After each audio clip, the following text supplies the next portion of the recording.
सभी का स्वागत है चार्ट मोजो के डेली वीडियो में। यहाँ पे निफ्टी एक रेंज बाउंड था। फिलहाल हम बैंक निफ्टी का चार्ट देख रहे हैं। एक्सपायरी होने की वजह से लास्ट जो कैंडल बनाई थी बॉडी उसी के अंदर था। निफ्टी पे चलते हैं। निफ्टी भी एक बार हम देख सकते हैं 24,500 पार करने की कोशिश कर रहा था, लेकिन ये घूम फिर के रेंज में ही फंस गया। और यहाँ पे ऊपर से एक फॉलिंग रेजिस्टेंस लाइन बन रही है जो हम काफ़ी वीडियो से देख रहे हैं। इस वजह से प्रेशर भी हमें दिखाई देता है। और यहाँ पे मेरे हिसाब से एक्सपायरी जो अब मंथली एक्सपायरी है उसमें 24,550 का लेवल काफ़ी इंपॉर्टेंट एक रोल प्ले करेगा, क्योंकि अब ये जो लाइन है ये धीरे धीरे नीचे बढ़ रही है और इस वजह से जो आपका रेजिस्टेंस लेवल है वो भी नीचे हो रहा है। अब यहाँ पे एक अच्छी बात यह है कि एक हॉरिजॉन्टल रेजिस्टेंस है, मतलब यहाँ पे कंफ्यूजन नहीं है।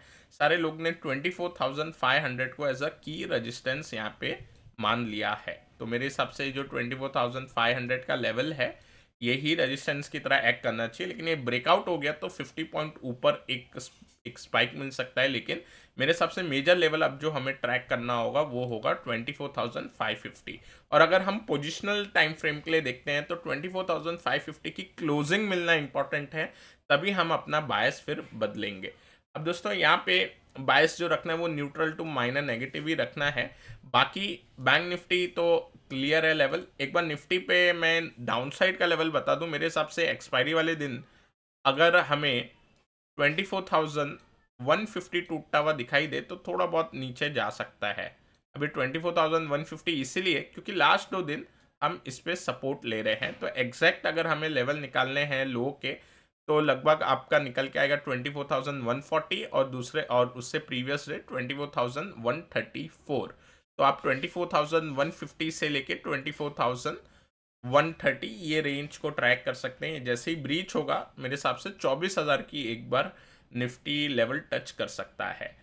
अभी बैंक निफ्टी पे लेवल अगर देखते हैं तो ऊपर के साइड लेवल काफ़ी क्लियर है। यहाँ पे मेजर डायरेक्शन हमें अपसाइड का जब मिलेगा तब बैंक निफ्टी 56,600 पार करेगा। उसके अलावा डाउन साइड में अगर हम देखते हैं तो डाउन साइड जिगजैग वे में ही यहाँ पे चॉपीनेस बनी रहेगी। तो डाउन साइड पे मेजर डाउन साइड ये 200 दिन मूविंग एवरेज के क्लोजिंग के बाद मिलेगी, तभी एच का प्ले भी ओपन हो जाएगा। लेकिन फिलहाल वैसा लग नहीं रहा कि वो सिचुएशन आ सकती है। तो मोस्टली साइडवेज जैसा लग रहा है। बैंक मिड कैप निफ्टी एक बार अटेम्प्ट कर रहा है रिवर्सल देने की, पुल बैक देने की, लेकिन यहाँ पे भी ये ब्रॉडर मार्केट के साथ ही साइडवेज है। अब डाउ की बात करते हैं दोस्तों। यहाँ पे डाउ इंटरेस्टिंग है क्योंकि ये एक ब्रेकडाउन देने के लेवल पे है। जैसे निफ्टी साइडवेज में अटका हुआ है वैसे ही डाउ भी नीचे आने के बाद एक साइडवेज बिहेवियर दिखा रहा है। इसका मतलब यहाँ पे अगर डाउ आज 41,800 के नीचे ब्रेकडाउन देता है तो थोड़ा बहुत प्रेशर निफ्टी पे भी ये डालेगा। तो 41,800 काफ़ी इंपॉर्टेंट लेवल है जिसको हम ट्रैक करेंगे। बॉन्ड यील्ड ऊपर है, डॉलर इंडेक्स ऊपर है। ब्रेंट अगर हम देखें तो एक बार रीटेस्ट करने आज जा रहा है। लगातार गैप डाउन के बाद 2 दिन नेगेटिव रहा, आज एक बार रीटेस्ट करने जा रहा है। मेरे हिसाब से यहाँ पे फिर से थोड़ा बहुत वीकनेस रहना चाहिए। गोल्ड जो है नया हाई फिर से आज बनाते हुए दिखाई दिया। सिल्वर में थोड़ी कमजोरी है।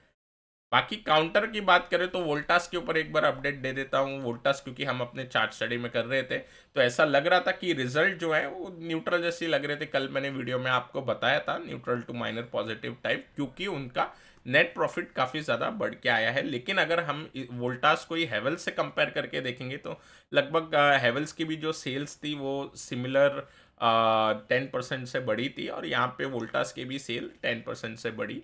तो ऑलमोस्ट सिमिलर परफॉर्मेंस थी। इस वजह से बाय द वे ये जो पैटर्न है इसने अच्छा काम किया। इन्वर्टेड CNH उसका हमें आज ब्रेकडाउन देखने मिल गया।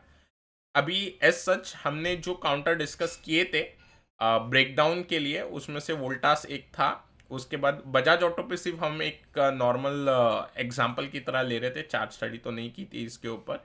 उसके अलावा अगर हम देखें तो गोदरेज CP पे हमने किया था, उसके अंदर भी एक फ्लैग पैटर्न बन गया था। लेकिन बैंक ऑफ बड़ौदा अगर हम देखते थे तो यहाँ पे क्या हुआ, ब्रेकडाउन हुआ और फट से ये रिवर्सल मारा। और अगर हम देखते हैं यहाँ पे एक 200 दिन की मूविंग एवरेज काउंटर की, ये इसको चैलेंज कर रहा है बैंक ऑफ बड़ौदा।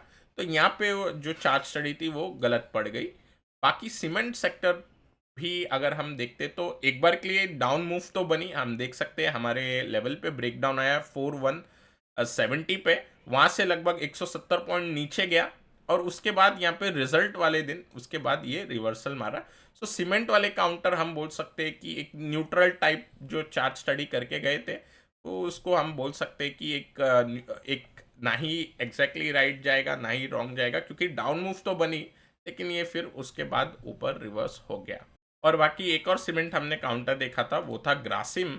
और ग्रासिम भी बाकी सीमेंट काउंटर की तरह फिलहाल हल्का सा ब्रेकडाउन देके हमें यहाँ पे थोड़ा सा ऊपर जाते हुए दिखाई। तो सीमेंट एज अ सेक्टर पे थोड़ा बहुत साइडवेज बिहेवियर है, लेकिन आप अगर सीमेंट कभी ब्रेकआउट देंगे तो इसको फिर हम एक एक चीज़ क्लियर हो जाएगा कि डाउन साइड मूव थोड़ी रेस्ट्रिक्टेड है अगर ये सीमेंट वाले काउंटर अगले महीने भी एक अच्छा परफॉर्मेंस दिखाएंगे। फिलहाल तो इन्होंने इन काउंटर्स ने एक डाउन मूव को प्रोटेक्ट किया है, लेकिन क्या ये अप मूव जब बनेगी इनमें, क्या या फिर पूरे मार्केट में अगर अप मूव बनेगी तो क्या ये पूरी तरीके से साथ देते हैं अप मूव का, या ये सिर्फ साइडवेज रह जाते हैं, तो वो चीज़ हम देखेंगे।